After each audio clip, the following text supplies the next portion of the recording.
Meeting to order and declare that we have a quorum of 5 members present. We're going to receive a presentation related to the CSISD Texas Academic Performance Report for the 2014-15 school year. Dr. Ely. Thank you, Dr. Yokin. It's our pleasure tonight to bring to you some of the results from the Texas Academic Performance Report for the 2014-15 school year, or last year. Some of the data you'll be seeing tonight is from last year. Some of it actually is from 2 years ago. This is the same process that we've used for a number of years when it used to be known as AEIS, or the Academic Excellence Indicator System. This is a rich report that gives us a lot of information beyond STAR scores and beyond EOC scores. So we're excited to hear about some of the successes that we've had in College Station ISD over the last year. In with the report and then public hearing to follow is Molly Perry. Molly is the Executive Director for Student Services and Accountability. Thank you. Good evening. Thank you, Dr. Ely, Dr. Yokin, members of the board.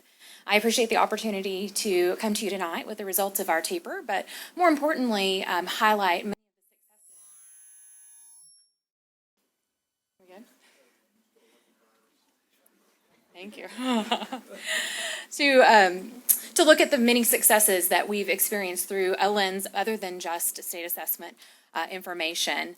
As Dr. Ely mentioned, the TAPR does include a lot of information about STAR. We'll talk a little bit about that because it is about half of that report. However, you all have heard much of that information, and so we really are just going to take a 30,000-foot view of our STAR performance last year.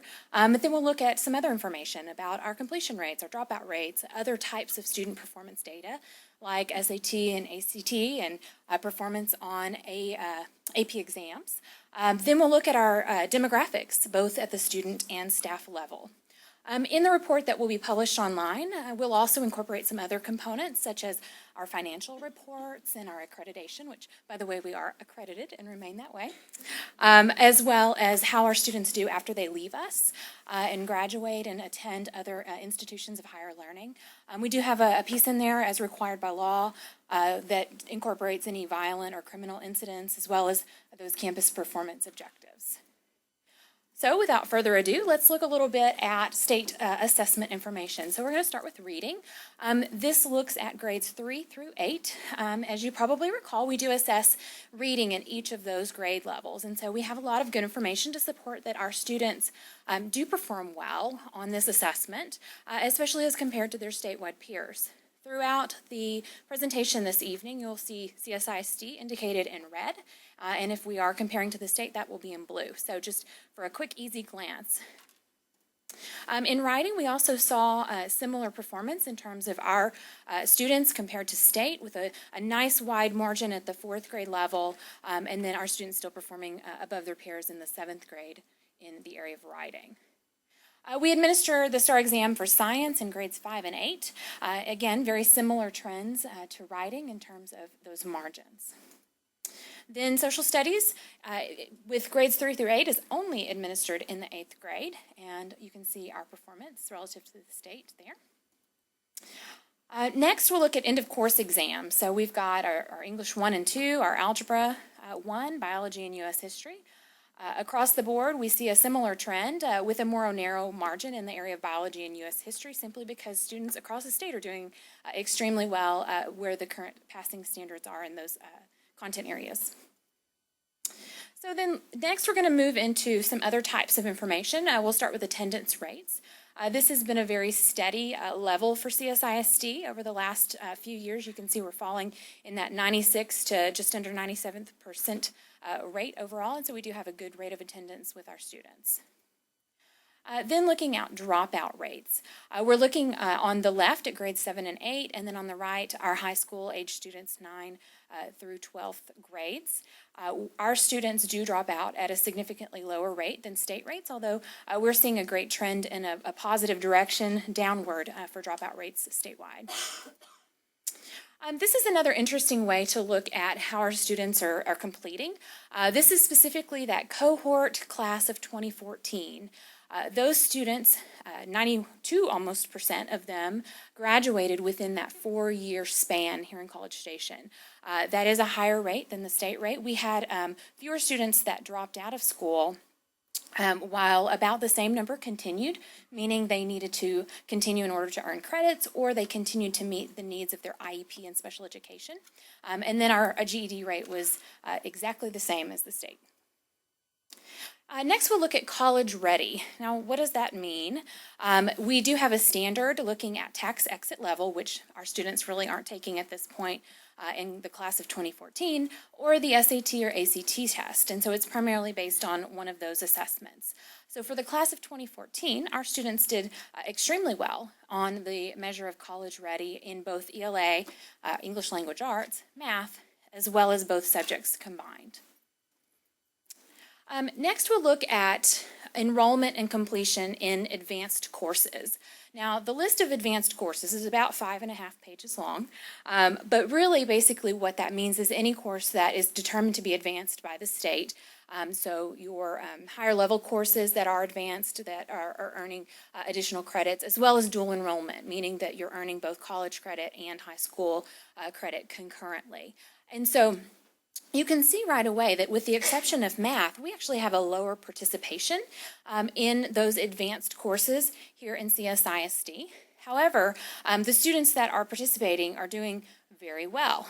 For students that are in AP taking that exam, we actually have a higher rate of participation on the actual exam once they're in the AP course across the board in all content areas. But what's really phenomenal is on that AP exam, our students perform, in some cases, almost twice as well as their peers across the state. So for those students that are taking the AP exam, they're doing extremely well, and we do have a good rate of students that are participating in that as well.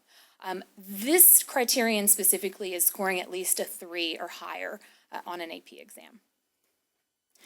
Then looking from a little bit different lens, SAT and ACT results. So the criterion is set for each of those exams in this system at 1110 for SAT and 24 for ACT.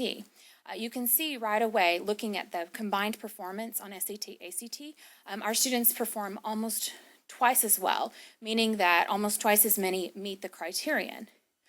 Even more interestingly, the SAT performance is almost 200 points higher for SAT and 3 points higher for ACT.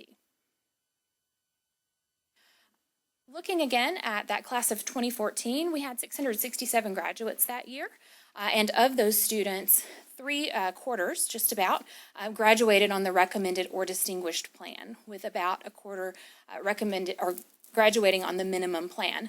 This was the first year where foundation could have been an option. We did not have any students that opted in that first year, but some students did across the state, and so we included that information. This is a lot of information, and what you're looking at here is how our students did after their first year of college. So we're tracking specifically students who've graduated and gone on to attend Texas schools. So that's going to be your 4-year public university, your 2-year colleges, as well as some of those independent or private colleges. What this really boils down to is that of those students, and we're talking about 65% of the students that we're tracking here, 80% earned at least a 2.0 at the end of their first year of college. And so we feel like that's a good indicator that as students are leaving us and attending schools, they are being successful. So then moving into our district profile, we all like to know how our enrollment is going, and as of Snapshot 2014, we were at 12,377. Now, that's not a body count, that's those students that are in membership.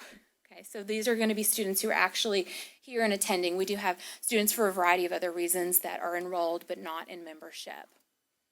Of those students, looking at ethnic distribution, just over half are white, where the next largest student group is Hispanic at 21.4, then African American, then Asian. Other interesting demographics about this student group. We, across the board, with economically disadvantaged and at-risk and English language learners, as well as bilingual ESL, have a lower rate of students identified in those particular categories. We have a very commensurate rate when it comes to career and technology, or CTE, as well as special education. The one outlier there being that we have more students identified under gifted and talented than the average in the state. Then looking at our staff profile, as of last year, we were at 838 teachers. It sounds like a lot. We've grown a lot, which is really similar when you break that down to the state rate in terms of the percentage of staff that are teachers in a district. As you guys know, there is a lot of different types of staff that are involved in making sure a school district runs, and ours breaks down in this way. We do have fewer professional support staff. That's going to be a really wide encompassing category of people like nurses, counselors, therapists, educational diagnosticians, LSSPs that are supporting, that are in professional roles. Our campus administration as well as central admin rate is just a little bit lower than the state rate. However, our educational aides, those are instructional aides in classrooms, that rate is higher, which we did see when we did our staffing study last school year. Additionally, our auxiliary staff is just slightly under the state rate. Interestingly enough, our teachers are, of course, degreed. We hope so, right? At least at the bachelor's level, but almost a third of our teachers hold a master's degree, and a handful do have their doctorate. Then looking again at our teachers, typically, you might see kind of a bell curve in terms of the years of experience. We're a little heavy on the experienced side here, which we think is a good thing. Experience brings lots of opportunities for mentoring and working with our students with varied experiences that those teachers have had. Not a lot of our teachers are brand new to the profession, whereas quite a few of them have at least 10 years or more experience. Our turnover rate is definitely lower than the state by about 5.5 percentage points, which means basically that 8 out of 9 of our teachers stay year over year. And so we think that that is a great indicator that folks are happy doing what they're doing and hopefully feel very supported in their profession. And with that, I would open the floor to any public comment or questions from the board. Thank you very much for that complete study. Does anybody have any comments, or Ms. Horn, do we have any public comment?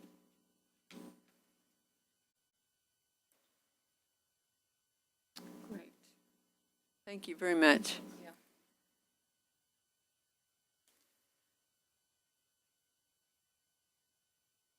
And so we will adjourn and come back at 7 o'clock. Thank you.